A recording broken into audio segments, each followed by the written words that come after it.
I wake to someone breathing against my collarbone. Warm. Steady. Too close for the bunks in Bay C, where the vents hiss and the walls talk in low metal vowels. My habit, the one that kept me alive in the lift collapse last year, kicks in. Do nothing first. Learn the weight. Map the air. Her hair is the first map, silver like wire in moonlight, streaming across my chest and down my ribs, carrying a faint scent of desert rain. A diadem rests crooked on her head, runes scoring a pale line where it pressed skin too long. Long, elegant ears brush my jaw whenever she breathes. The mantle, heavy ceremonial weave, creased and travel-tired, has invaded my life and made a small republic on my blanket, occupying the territory between my heartbeat and good sense. Ilara, queen of the Athari, on my chest, asleep. I try not to think about what the station would do to me if a camera saw this. Orion Gate runs on 3 things: contracts, algae, and panic. Panic we have in abundance. Contracts and algae we print when we can. The night LEDs are dim, bruised blue. They graze the curve of her cheekbone.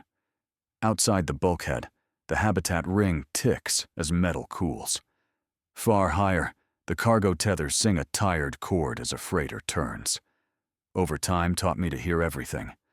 I can taste the magnetic field in my molars, feel the gravity plates purling at my soles. If I move, I will break the spell and the plates and maybe my life. Hey, I whisper, because volume feels like a weapon right now. You, found the wrong bunk. Her eyelids flutter. Not human. Not alien exactly. Someone standing halfway between 2 languages with no interpreter around. She looks up at me like a swimmer finding rock. The tightness in her shoulders loosens by less than a breath.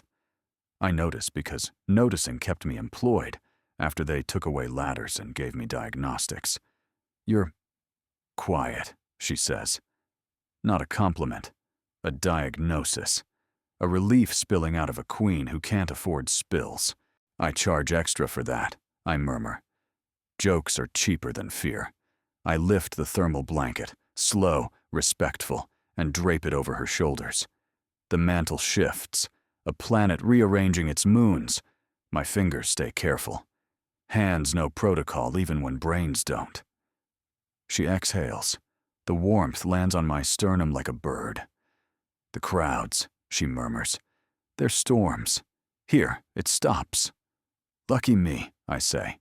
Human white noise machine. Model A27, limited edition.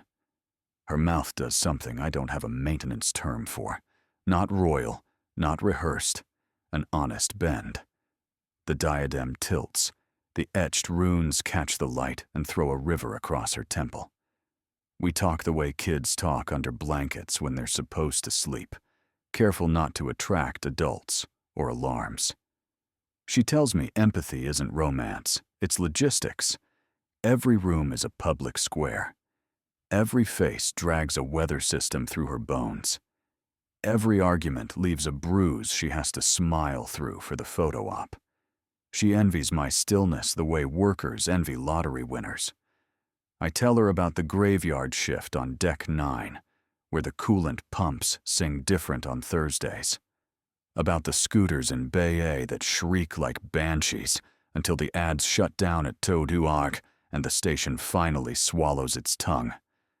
About the lift collapse, 2 men falling, one walking out later with a wrist like a bad drawing. About the way loneliness rings louder than metal if you don't give it a job. So I started assigning it small tasks. Count the red service LEDs in a corridor. Name the dents in the ductwork. Memorize the way Tau Ceti E looks when the sunshade blinks. She laughs, a soft hiccup that nudges the mattress. A job for loneliness, she says. You're practical. That's what they pay me for, I say. Not the poetry. That part's off the clock. Alex Parker, she says, testing my name so gently I almost don't feel it. Systems tech. Diagnostics now, I admit. They took me off the climbing after the accident. I fix what lets me reach it. The rest, I apologize to. Her gaze finds the scar on my wrist, the one medfoam couldn't convince to disappear. Empathy, I learn, isn't just listening. It's a refusal to flinch. Do you sleep? She asks. When the ads shudder, I say. When the AR feed stops telling me I can finance a balcony on a planet. When the gravity plates don't hiccup, and the algae printer doesn't alarm with that chirp that sounds like a needy bird. And tonight? I was, I say, until interstellar royalty decided my clavicle was suitable for state business. She almost hides her grin. Almost. Outside, the night janitor drone whispers past, its soft brushes kissing bulkhead dust into obedient lines. On the far side of the wall, a neighbor mumbles at their evangel about losing step points. I stare at the ceiling and see every conduit I've ever fixed, every panel that pretended to be a friend, until it bit me. She removes the diadem with a wince, rubs the tender seam it imprinted. She sets the thing on my locker like it belongs there, like a planet leaving its moon on my shelf. The mantle rustles, ceremonial fabric being loud even when it tries to be kind. Frankly, we don't do loud in Bay C. We do tired, functional, and maybe hopeful on days when the hydroponics team smuggles strawberries. Thank you, she says, after the silence puts on slippers and sits between us. For being still. No one thanks you for stillness here. Orion Gate prizes motion, metrics, deliverables you can bill. Even love has a timesheet. Stillness doesn't invoice. It's either suspicious or art. And we don't fund art. For what it's worth, I say, you're good at being here. Not in the press kit way, in the way that doesn't hurt. She absorbs that like sunlight. And there it is, the look, the seeing one. It says I'm not a function, not a panel to lean on or a buffer to rent. A man. Do you ever visit the observation dome? I ask, immediately regretting it. Too forward. Too much. She should have people, and schedules and handlers who swat men like me into the vents. Her eyes flick to the hatch. When I can escape. I swallow the impulse to offer routes and codes. I swallow everything but breath. My life runs on, not offering too much. She stands, and the cold follows her like protocol. The weight of her leaves a shape in my ribs. She gathers the mantle, eyes skimming the room that is mine, and, tonight, ours. The chipped mug, the taped photo of a blue farmhouse I've never seen except in my father's stories, the maintenance gloves folded as if they might behave. I should go, she says. They think I'm sleeping. They, I say, though I know. Every crown is a committee. Every committee is a cage. Curators, advisors. The words change. The hands are the same. The hatch seal blinks green. The corridor beyond is empty, in the way corridors get empty around important people. Emptied, really, by order. She hesitates, hand suspended above my shoulder like it might learn a new language if it lands. Good night, Alex Parker, she says. Night, Your Majesty, I say, and then break my own rule. Ilara, she goes.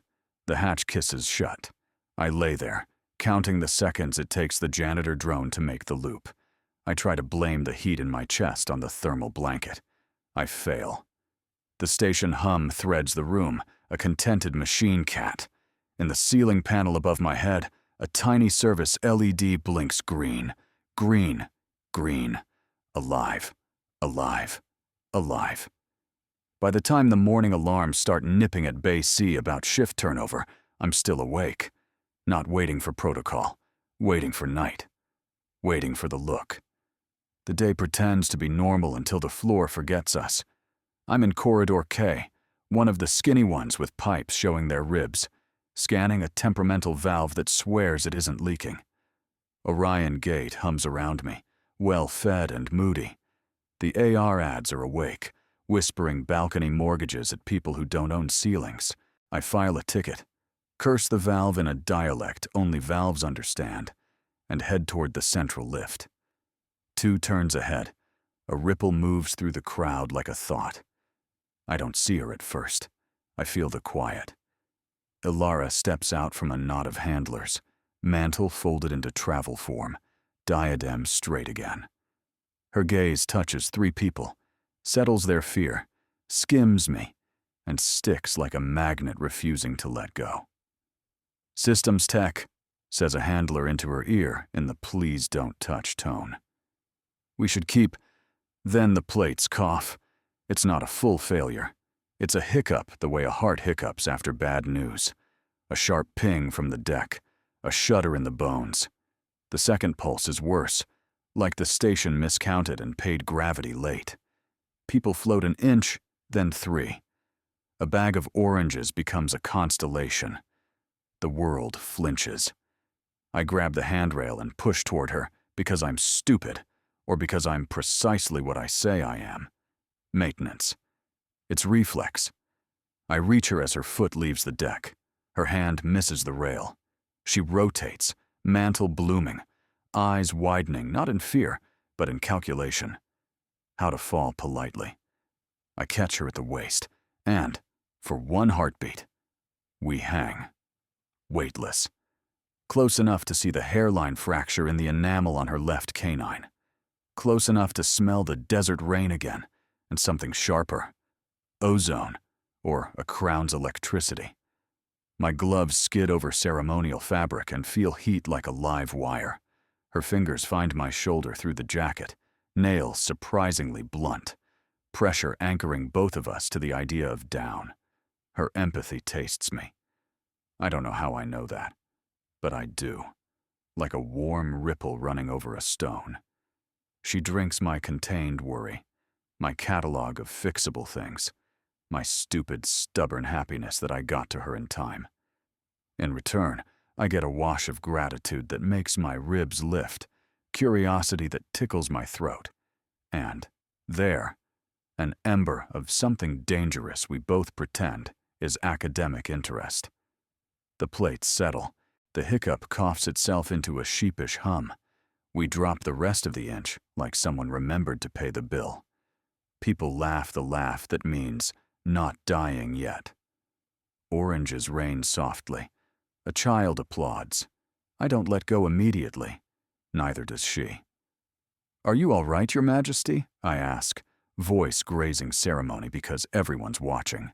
Her hand tightens, honest as a pulse. "With you?" "Yes," she says. Too simple for protocol, too true for safety.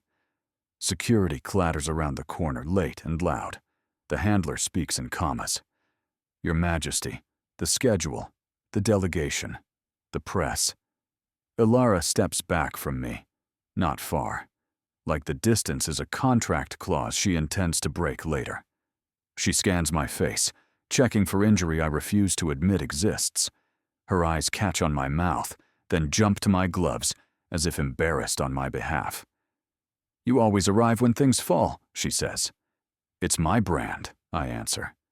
It lands as a private joke, which is dangerous because private means ours, and ours means a thing people will try to price. I log the gravity hiccup with my thumb against the rail sensor. Someone's going to blame old plates, or cheap software, or the union that doesn't exist. I flag it high priority with a note. Intermittent. Fix now before intermittent becomes obituary. She turns to her escort, voice velvet over steel. "Reschedule the inspection. I want a report from engineering, not PR, and send tea to the orange vendor." She glances at the fruit rolling under boots. Empathy makes her monarchy look like customer service. People forgive her for existing another day. Before she leaves, she looks at me like someone casting a line and waiting to see if it catches. "Alex Parker," she says softly, as if reminding herself where home is in a crowd. I tilt my head. "Your Majesty." Our handler chorus exhales when the corridor swallows her. The rest of the shift is a simulation of normal. I tighten things that didn't loosen. I replace a filter just to hear something click. I eat a bowl of algae noodles sitting on a crate, while an AR commercial floats a rooftop garden over my shoulder, complete with wind chimes and a dog that never sheds. A vendor drones a lullaby to a bunch of batteries. A family in borrowed station suits takes photos with the holographic whale in central atrium, the one that swims through air and sells water rights. By evening, the station's gossip networks have theories. Gravity fault as protest. Gravity fault as cost-cutting symptom. Gravity fault as omen. I have the only theory I can live with. Gravity fault as a reminder that everything pretending to be permanent is a good liar. I head back to Bay C. The hatch glass is fogged from the hall's temperature drift. On it, thin as breath and quick as a thief, someone has etched a curve and a dot and a short line. 3 strokes. I don't recognize it instantly. My brain flips through files like a bored clerk, then lands on a memory from a security lecture I only half attended because the instructor wouldn't stop saying stakeholders. Etheri sign. Invitation. Not a royal code. A human level one. Locationless. Time now. I stand there with my bag in my hand, and my heart doing its best impression of a magnet coil. The station lights are in their evening mood, warm enough to pretend we're kind to each other, dim enough to save power. I press my thumb to the glass beside the sign. My print blooms and fades. I whisper, yes, to no one and to her and to the part of me that sleeps better with protocol and wakes better without it. I change jackets, not because it matters, but because I want one that smells like detergent, not coolant. I tuck a micro flash and a patch kit into the pockets. I leave my tools. I keep the gloves. The observation dome is usually full of people pretending they're small. Tonight, it's empty, but for the emergency lights braided like soft fire down the steps. Tau Cetia glows through the glass, clouds lit from within, as if the planet swallowed a lantern and hasn't decided whether to keep it. Her footsteps arrive before she does, measured, unafraid, resigned to being tracked everywhere. She steps into the amber and unpins the diadem without asking permission from the air. The mantle comes off, folded by hands that grew up folding very different things. She becomes a woman again. Tired. Alive. I thought your handlers would install a leash, I say, standing so my voice doesn't seem like an ambush. They did, she answers, mouth curved. It's called calendar. We sit on the floor where the dome's glass meets the deck. She tucks her knees into the cloak like a secret. The planet paints her silver in borrowed fire. Does it hurt? I ask.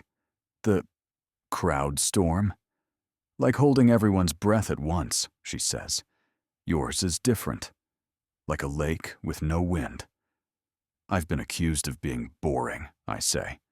Still isn't boring, she says, sharp as a correction. It's mercy. I tell her about Earth Rain, not in person. Screen rain on outdated feeds from before the ad companies realized wet isn't aspirational. The hush in workshops when the last machine sleeps.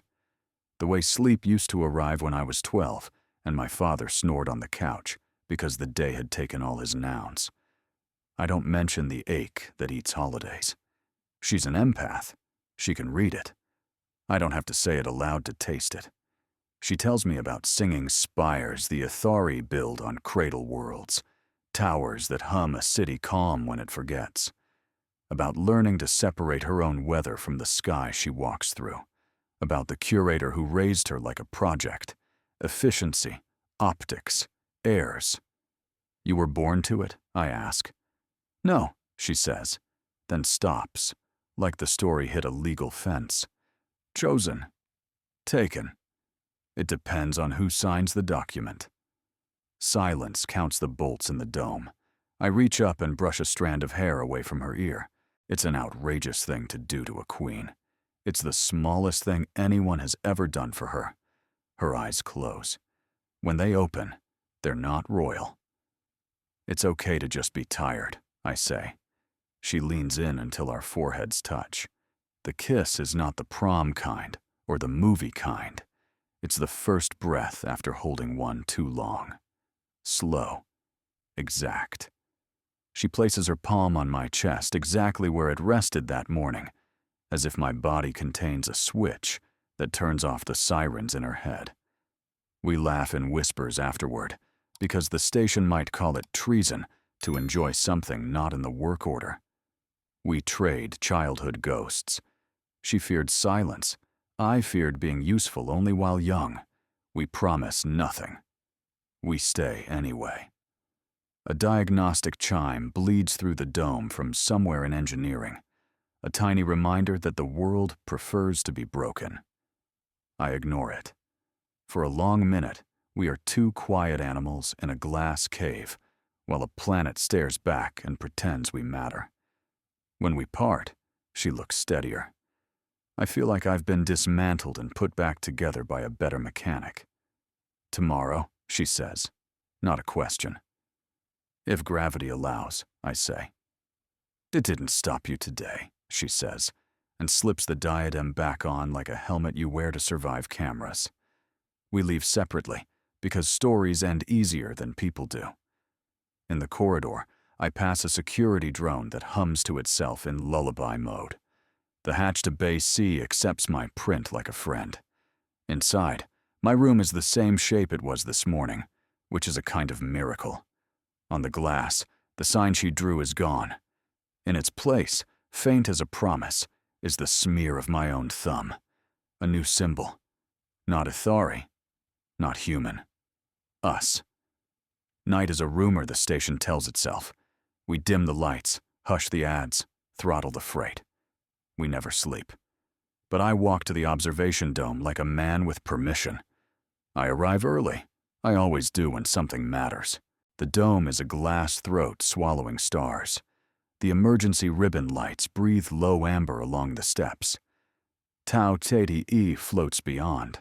Clouds like slow bruises, continents veined with lightning farms. The AR plaque to my left sells future villas on the planet's night side. I flick it off with a glare. The hush that follows is a relief I can pocket. My ribs remember her hand. I pretend to check a seam in the dome's frame. I know every bolt in this place, but working calms me. The alloy is cool under gloved fingers. I mouth numbers, torque values, stress tolerances, the liturgy of those who keep things standing. Her reflection arrives first, silver hair, gravity patient around it. Ilara steps into the dim as if the room has been waiting, and maybe it has.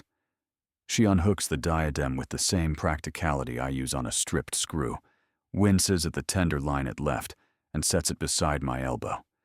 The runes catch our shared breath. Alex, she says, and just like that I'm not a job title. Your Majesty, I say automatically, and then, soft, Ilara. The mantle loosens. She becomes simply a woman admitting she is tired. I feel the world tilt toward normal. We sit on the floor where the glass meets deck. Space presses its face to the window like a child. The station's hum talks in its sleep. Far below, the freight gondolas make slow commas around the ring. You turned off the villa ad, she notes. It kept promising an ocean, I say.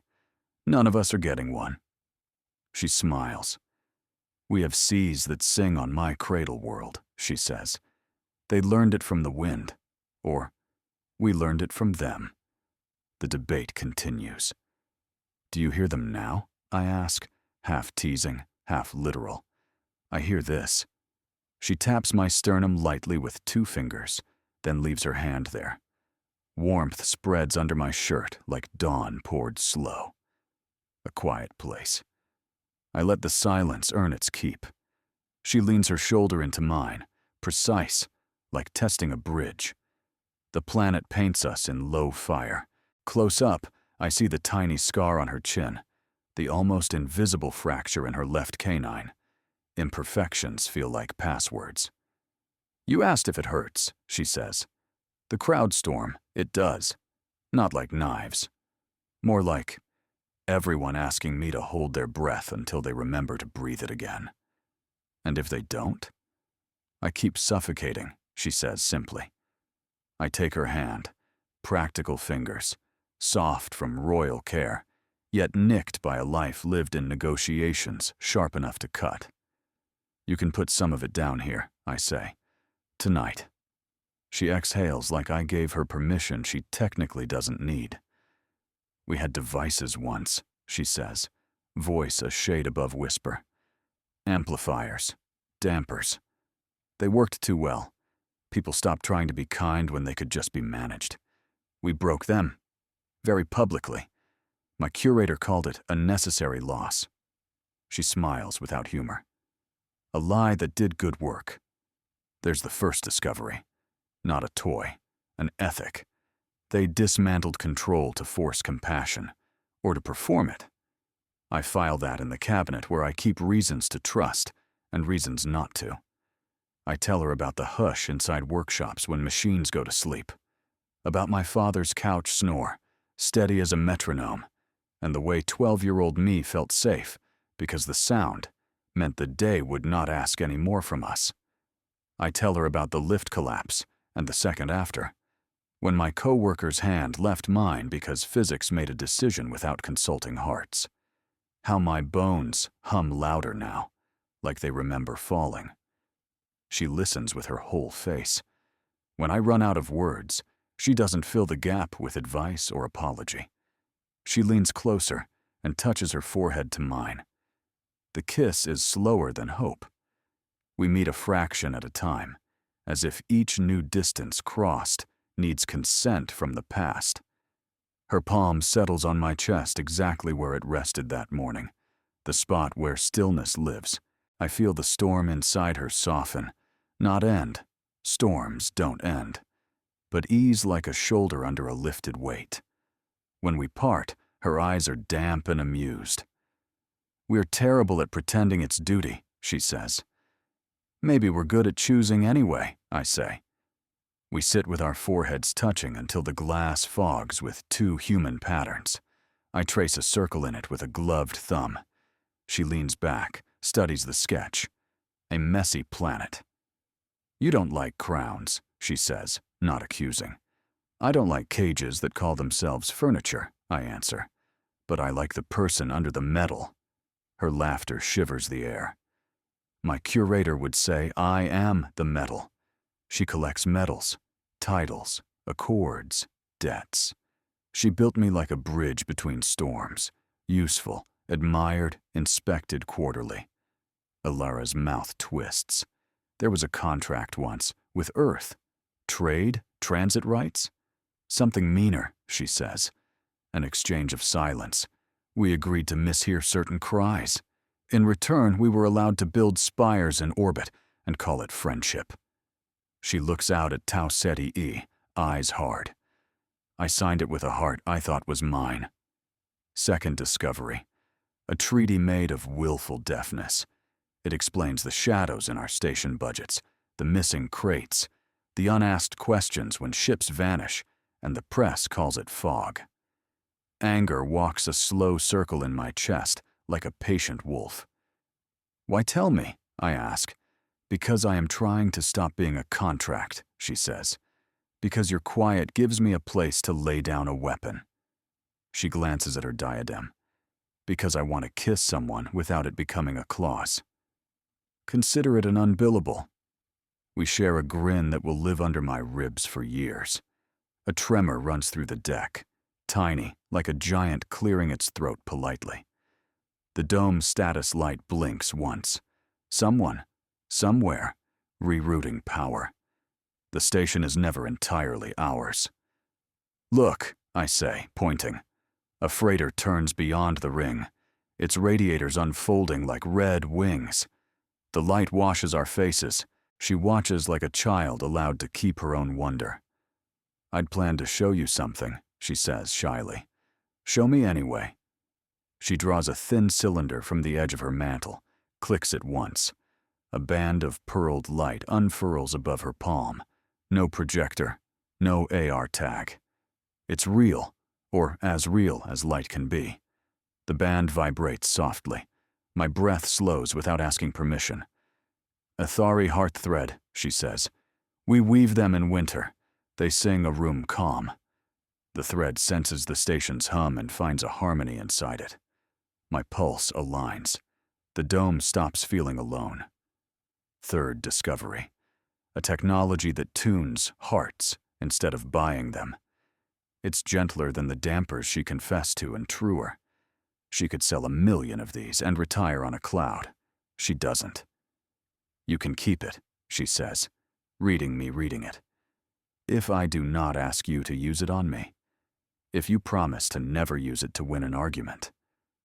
Those are the only kinds of promises I can keep. She presses the cool cylinder into my palm. Her fingers linger. We invent a ritual, a shared tool, a vow not to abuse kindness. Alex, she says after a while, what would you do if you were me? Refuse to be the metal, I say. Be the person in rooms where metal is expected. It'll break things, maybe the right ones. She nods as if filing the words into some hidden archive labeled possible futures. We sit until the maintenance Windows siren somewhere in engineering rises, then fades. Around us, micro-thrusters correct the dome's aim by fractions. Beyond the glass, lightning crawls across the planet's dark, like a careful animal finding the edge of a clearing. We trade more fragments. I confess I sometimes walk the service tunnels without a light, because the dark feels honest. She confesses she sometimes orders tea for strangers, because she knows how their throats ache, and doesn't know how to explain that without sounding mad. Do you think we could be enough? She asks, voice barely air. Without the chorus, without the performance. When two are enough, I say, it's because they both decided to be people. She smiles at that and kisses me again, a yes pressed to a yes. We leave when the lights begin to consider morning. On the way out, she slides the diadem back on, her shoulders rising under a weight I can't lift, but can share for an hour at a time. At the hatch, she looks at me with the look that started this. Shore found, breath kept. Tomorrow, she says, if the station lets us. We can be very unreasonable, she answers, and goes. Alone, I sit where we sat and hold the hearth thread. The dome's glass shows my face and a smudge where our foreheads met. I breathe until the world fits. Then I stand, stow the thread deep in my pocket beside a patch kit and a microflash, and promise the empty room a thing I intend to keep. When the storm calls her back, I will go where the wind is worst. At dawn, the station smiles with all its teeth. Screens bloom, coffee lines lengthen. Security swaps to the day shift. Their crisp collars mean someone important will be seen by someone who counts people like beads. I'm halfway through a diagnostic on a sulking air recycler when the first alarm peels back the morning. Not a drill tone. The other one. The one that means the system is pretending it's calm. Route update, says the announcement, glossy as an ad. Her Majesty will tour Airlock 12 prior to the Education Pavilion. 12. My gut steps off a curb. 12 has been awaiting parts since last quarter. It seals. It opens.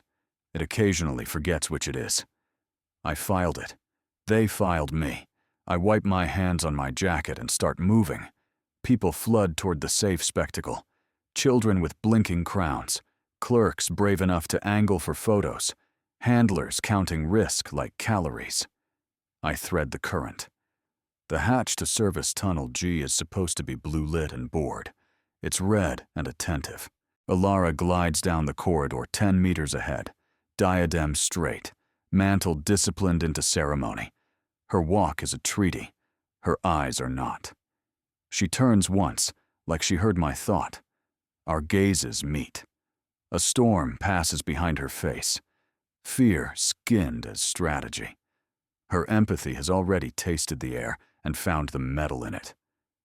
It's an attempt, she breathes, when I get near enough for her to use my quiet. Her voice isn't for the room, it's for the tiny country between us. The route is wrong. Airlock 12, I say. Yes. Her mouth barely moves. A failure to be mourned. Who? I ask, because systems text like culprits, even when it's unwise. My curator would call it an optimization, she says. I call it murder with a spreadsheet. The handlers shuffle the flock. Security grins at the cameras. A maintenance drone takes a slow photo of nothing and backs away. Alternate route? I ask. She lifts her chin a millimeter toward the side hatch. Unofficial, she says. Service tunnels. You'll lose the crown. I might keep my head. That's enough. I step to the side hatch's panel and introduce it to an old friend. My override. The light goes from red to thinking to obedient. I open the door just wide enough for a queen and a mistake.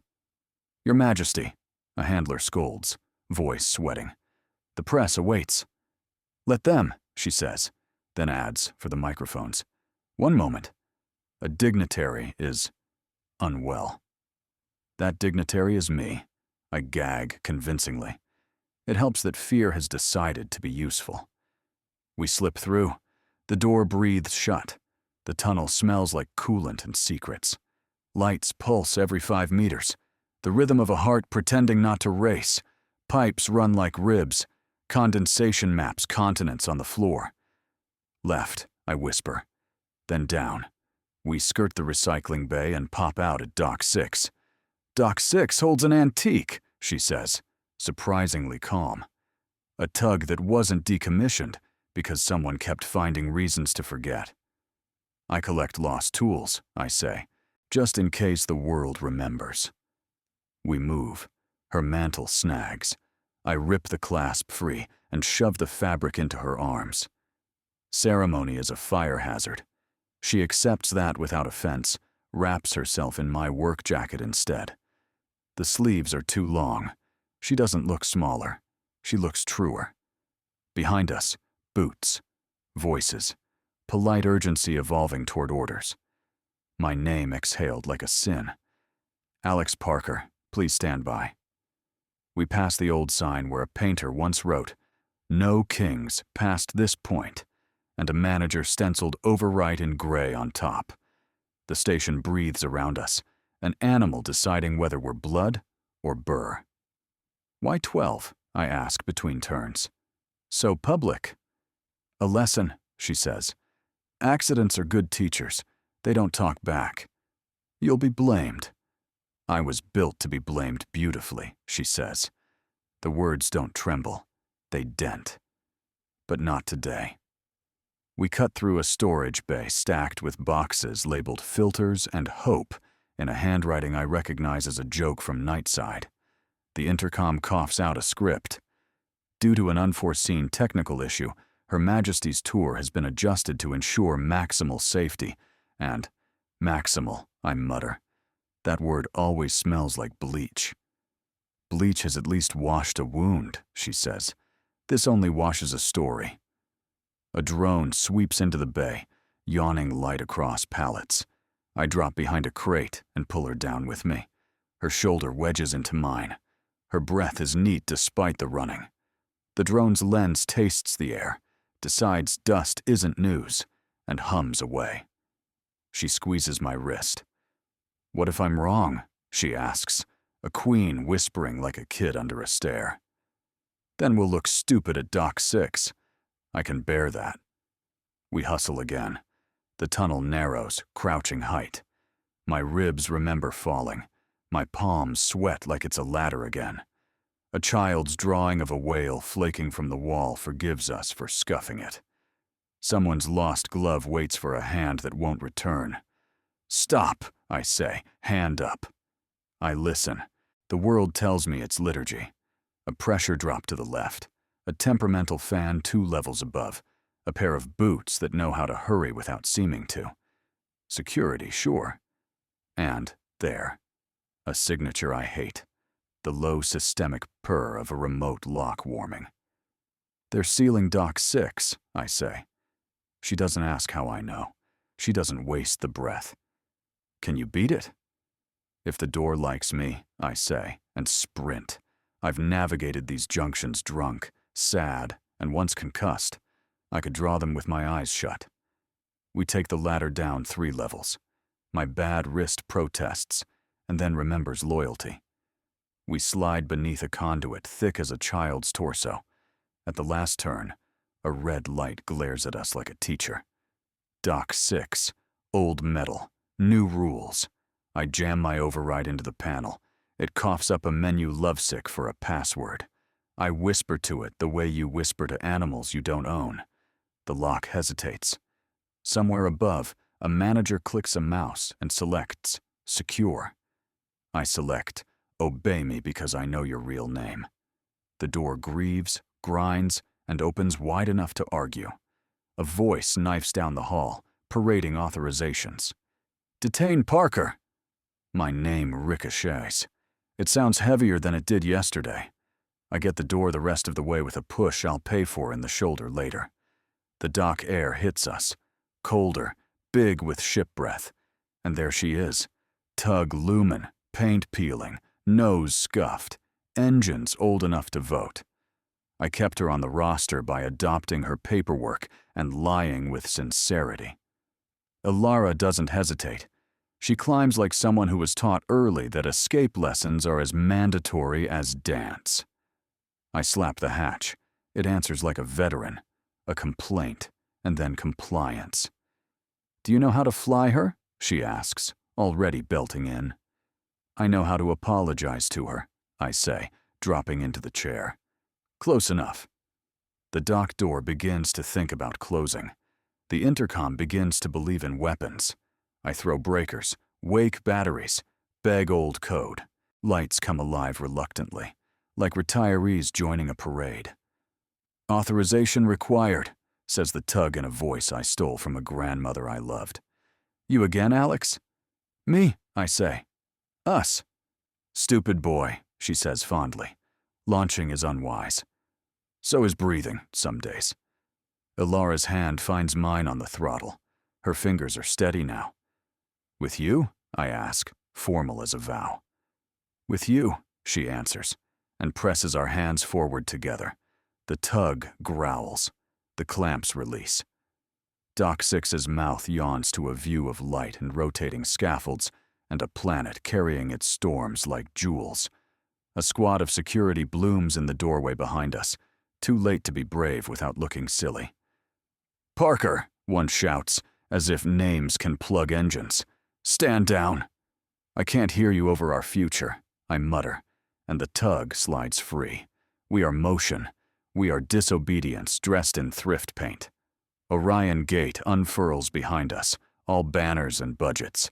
Messages pop in my peripheral. Fines, firings, friendly reminders that my pension is a story we tell children. I decline them all with a thumb. Ilara exhales a laugh that isn't relief, so much as choice, finally made out loud. "They will call this kidnapping," she says. "They'll be wrong about who kidnapped whom," I say. "They took you years ago. I'm just returning property to its rightful owner." "Me," she says softly, tasting the word like a forbidden fruit. We angle along the ring's belly, hugging the shadow so the cameras have to work for us. Alerts strobe across local traffic. A cargo skiff blinks a question mark. I blink back a smiley face because lawless joy deserves punctuation. "Course?" I ask. "Anywhere with less calendar," she says. And the old listening post near the comets. It has a beacon the curators forgot because it doesn't flatter them. I can make a call. To whom? To the part of my people that still remembers we broke the dampers for a reason. Backup? Conscience, she says, and a few ships that owe me affection instead of instructions. I plot it. The tug groans but obliges. Behind us, the station opens inquiries like umbrellas in rain. Ahead, the dark writes us a line and dares us to read it. Ilara leans back, eyes closed for one full breath, and then opens them on me. You didn't ask for payment, she observes. I'm union, I say, and I like the work. Her smile builds a room inside the cockpit and invites me to live there. There will be a reckoning, she warns, not to scare me but to respect me. I've owed worse debts, I say. This one I chose. We pass the outer beacons. Space stops pretending to be domesticated. In the rear display, Orion Gate is still magnificent. I love it and I don't trust it. Both can be true. We go together anyway.